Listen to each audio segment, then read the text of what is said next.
অন্য এটি mini blog লৈ আকৌ আহিলোঁ আপোনালোকৰ মাজলৈ আৰু মানে সেইদিনা আমি চাদৰখন যে দেখুৱাইছিলোঁ সেইখন সেইদিনা হৈছিল কিন্তু দিয়া নহ'ল ভিডিঅ'টো আজি দিওঁ আৰু সেয়া কমপ্লিট হৈছে আজি তাই আছে মোৰ লগত তাইও গাঁঠিছিল সেইদিনা দুটামান সেইজনী তাই বহিছে পূজা সেইটো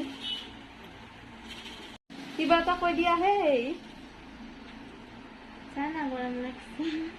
গৰম একেবাৰে তাইৰে লাগিছে আৰু বেলেগ মানুহৰ গৰম লাগাই নাই ইমান গৰম তাইৰ একেবাৰে গ'ল উঠি ইয়াৰ পৰা ক'ত বা গ'ল গৰম তাইৰে লাগিছে এয়া এইখন চাদৰ সেইদিনা যে গাঁঠিছিলোঁ আজি মানে সেইদিনা হৈ গ'ল আৰু আজিয়ে ভিডিঅ'টো দিলোঁ আৰু ইমান দিন দিয়াই নাছিলোঁ বাৰু ভিডিঅ'টো আজিয়ে দিলোঁ মানে ইমানে গৰম বাপৰে বাপ ভিডিঅ' বনাবলৈ মনেই নাযায় আৰু তাৰোপৰি আকৌ ভিডিঅ' বনোৱাৰ পিছত গৰমৰ কাৰণে